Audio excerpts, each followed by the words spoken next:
Assalamualaikum warahmatullahi wabarakatuh. Bertemu kembali di part ke-6.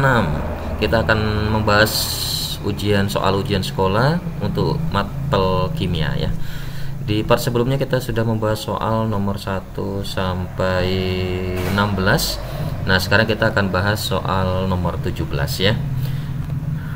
Berikut ini merupakan faktor-faktor yang mempengaruhi laju reaksi. Oke, laju reaksi ini materi kelas 11 ya.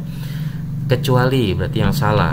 Jadi faktor laju reaksi itu ada 4. Yang pertama suhu, konsentrasi, luas permukaan, katalis. Berarti yang salah adalah jumlah bereaksi. Oke ya.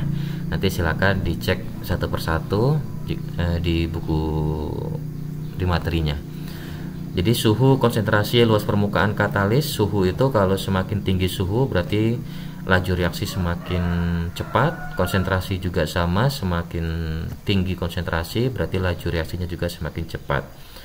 Luas permukaan berarti semakin luas permukaan yang ditandai dengan ukuran partikelnya yang mengecil, itu nanti akan mempercepat laju reaksi. Dengan katalis itu juga tujuan utamanya adalah untuk mempercepat laju reaksi ya. Berarti yang salah adalah E. Nomor 18, perhatikan reaksi redoks berikut. Bilog X dalam reaksi tersebut berubah dari titik-titik menjadi titik-titik. Oke, ini materi kelas 10 ya. Jadi cara menyelesaikannya Bapak coba tulis ulang. Berarti S tambah O2 menjadi SO2. Nah, baik. Jadi mudah-mudahan masih pada ingat gimana mencari bilogs. Jadi kalau unsur bebas itu bilognya adalah 0 ya.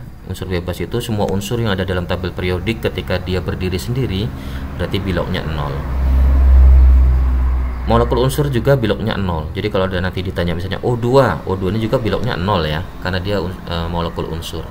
Jadi unsur bebas, molekul unsur itu bilognya adalah 0.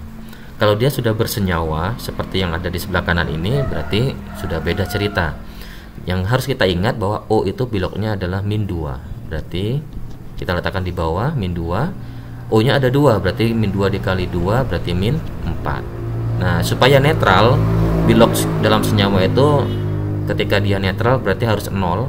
Maka S nya harus plus 4 ya, supaya 0 ya. 4 kurang 4 kan 0. Berarti bilog S adalah plus 4. Berarti bilog S berubah dari 0 menjadi plus 4. Maka jawabannya adalah D, seperti itu.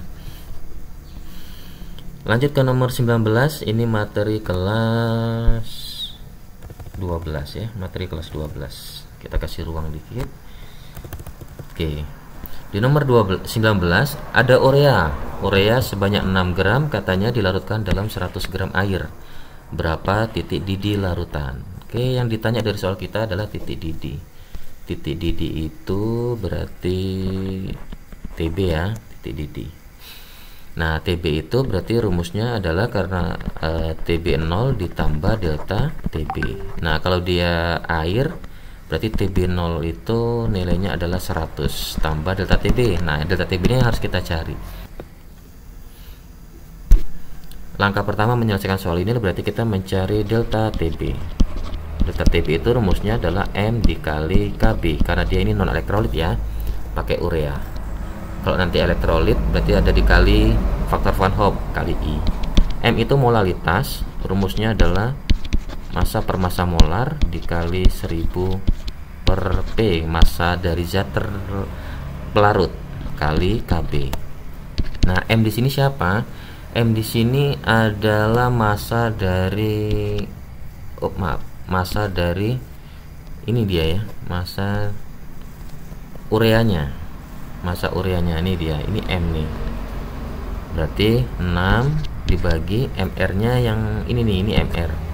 Massa molarnya ya, ini massa molarnya. Berarti 60 dikali 1000 itu.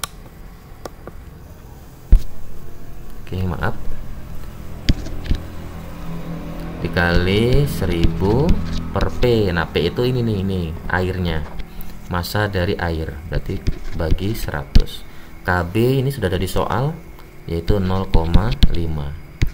Berarti kita main eksekusi langsung ya. Berarti ini dapatlah 0,1, ini dapatlah 10, ini 0,5. Berarti 0,1 kali 10 kali 0,5, berarti dapatlah 0,5 derajat Celcius.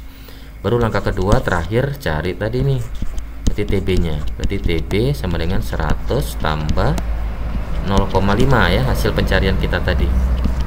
Berarti jawabannya adalah 100,5. Jawabannya adalah C. Oke, seperti itu cara mencari titik didih larutan. Mudah-mudahan bisa dipahami.